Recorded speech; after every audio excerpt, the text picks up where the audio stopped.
Assalamualaikum warahmatullahi wabarakatuh. Teman-temanku, sahabat-sahabat, sedulur-sedulur, dan sampean yang sudah dengan rendah hati mensubscribe YouTube PriGS ini, saya ucapkan apresiasi saya untuk Anda. Semoga bermanfaat pertemuan kita ini.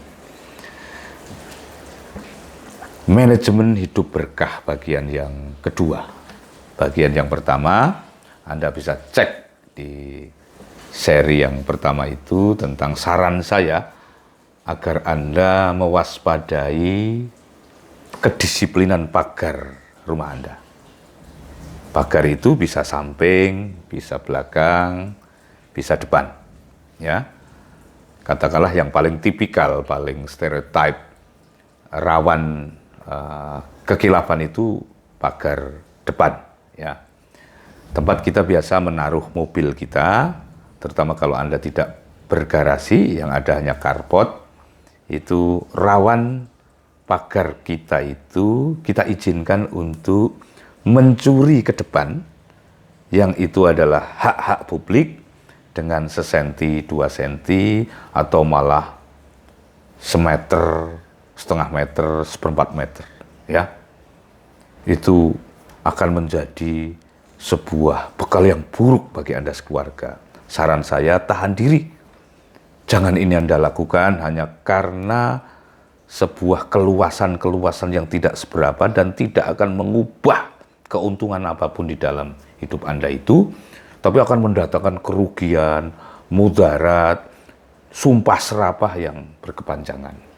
Ia sungguh bekal yang tidak boleh kita izinkan menjadi bekal hidup kita. Kita masih mulai dari rumah kita dulu, ya. Ini dengan asumsi bahwa kita mengenerate mengeksplorasi, menangguk keberkahan sejak dari kita dan rumah kita.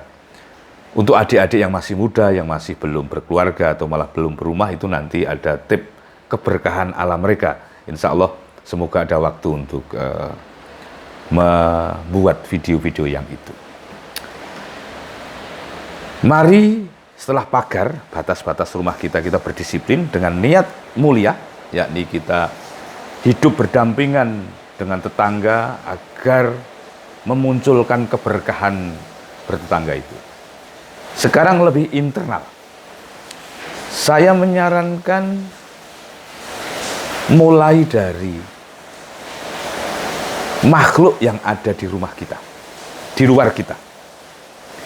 Makhluk pertama yang saya anjurkan, yang kalau saya boleh mewajibkan, sebetulnya ingin saya mewajibkan itu, tidak peduli berapapun luas halaman dan luas pekarangan Anda, yakni pohon. Ya. Makhluk itu bernama pohon. Kalau pekarangan Anda memungkinkan ada satu pohon saja, itu kabar gembira. Tanamlah pohon. Anjuran saya adalah pohon yang berbuah.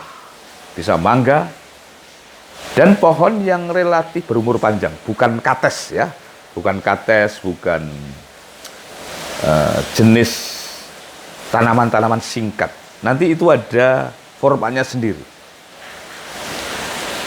Kalau pekarangan Anda plus tepi jalan Anda itu bisa lebih dari satu pohon, itu kabar yang sangat gembira. Tapi saya akan mulai dari jumlah yang paling minimal, yakni sepohon saja. Ini jangan tergoda bahwa katimbang saya tanami pohon, lebih baik ini untuk kamar ini, untuk itu, untuk anu. Jangan pernah tergoda untuk itu. Kehadiran rumah dan pohon itu seperti ibu dan anak-anaknya. Nanti kalau cukup waktunya di seri berikutnya, saya bisa menjelaskan sebetulnya bagaimana silaturahmi pohon itu kepada si empunya rumah. Ya oksigennya, ya kehijauannya, ya buahnya, ya emosi-emosi kita kepadanya ketika dia bertumbuh membesar lalu harus kita semai, kita maintenance, kita cukur. Ada banyak yang itu sangat menyehatkan hidup Anda, tidak hanya hidup Anda, tapi juga keluarga Anda.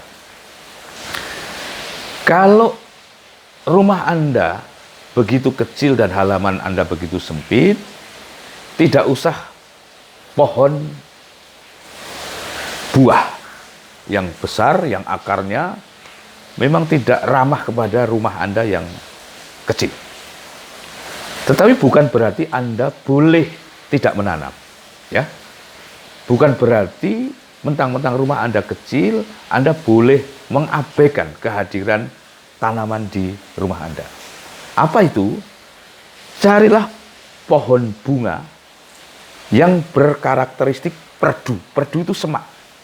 Saya beri contoh, favorit saya adalah pohon kemuning untuk mengatasi soal ini.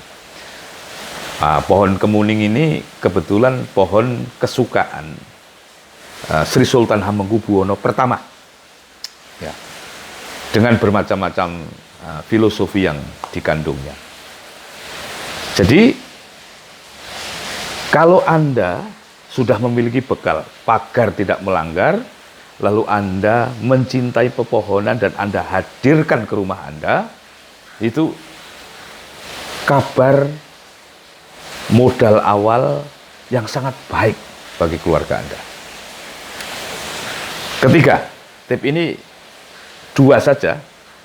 Yang 3 tadi itu karena saya mereview seri yang pertama. Seberapapun sempit rumah Anda, ya, kalau rumah Anda besar pilihannya lebih leluasa, tapi bukan berarti rumah kecil tidak memungkinkan untuk saran yang kedua ini. Berarti 3 kalau dihitung dari episode yang pertama. Yakni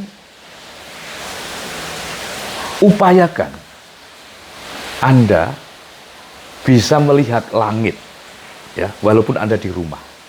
Ya.